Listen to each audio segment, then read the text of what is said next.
Well, speaking of Indigenous issues, the Indigenous Voice to Parliament is now only slightly more popular than Prince Harry.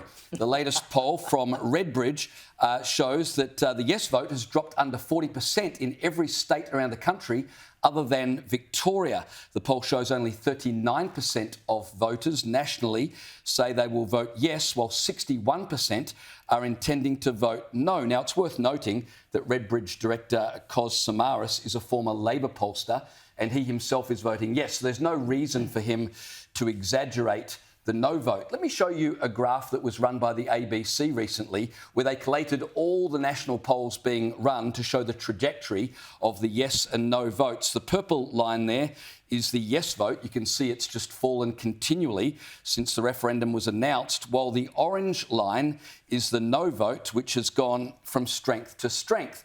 Now, Magda Sabansky says she knows why the no vote is going so well. She says the problem is that the public are, well, they're just confused. Yeah. She tweeted, perhaps good-willed Aussie public's problem isn't the model per se. Perhaps the problem is the entire MO of the No campaign has been to deliberately sow confusion. And unfortunately, they've done that well. You see, that's the problem, Liz. It's the general public. Joe Public, he's just confused. Except that the RedBridge poll doesn't bear that out.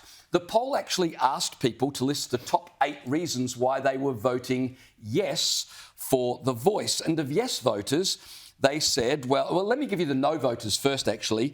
The people who are voting no, they said the number one reason is because they believe the voice will divide us. 23% said that, and a combined 30% of people said it was either because there was no details or they don't think the voice will help Indigenous people. So no voters are fairly clear on why they're opposing the voice to Parliament. But have a look at the contrast with people intending to vote yes.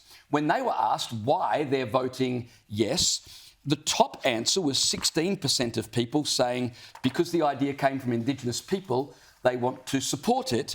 There was 11% saying it'll bring the country together, 11% saying they think it will achieve some sort of concrete result.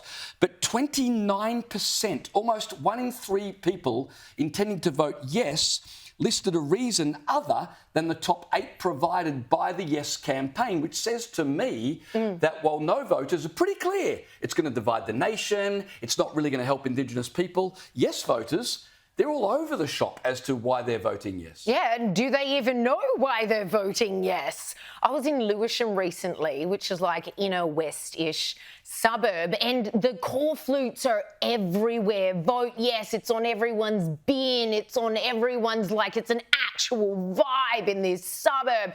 You go to the dog park, there's even dogs running around with vests, I kid you not, telling people to vote yes. It's in the window of every cafe. You can't buy a coffee. Bad place to wear my Trump 2020 cap. Don't do it. It's a death wish.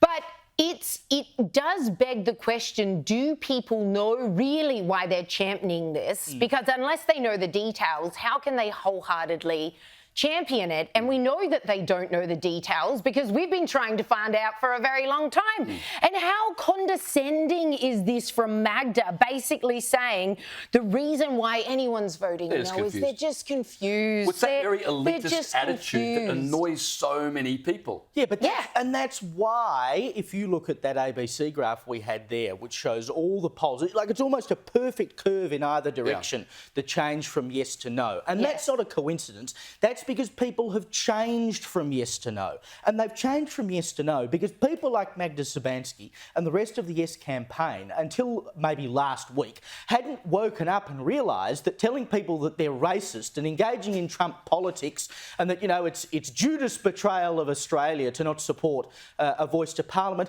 doesn't work in persuading them of your argument. I mean, if I said to you, James, you are an absolute piece of crap, da-da-da-da-da, are you going to turn around and go, Caleb, you're right, I am a piece of crap, and now I believe everything you say. I'm probably going to become very defensive and do the opposite of what you want to spite you. Reverse psychology. What has happened. And the fact that people like Magda still can't see that that's what's going on. They still think it's the No campaign's fault. Well, have a listen to this. This is radio host Neil Mitchell suggesting that maybe they should just call the whole thing off. I think the Prime Minister should call it off. today might be the last day you can do that, but postpone it. It would be genuine leadership.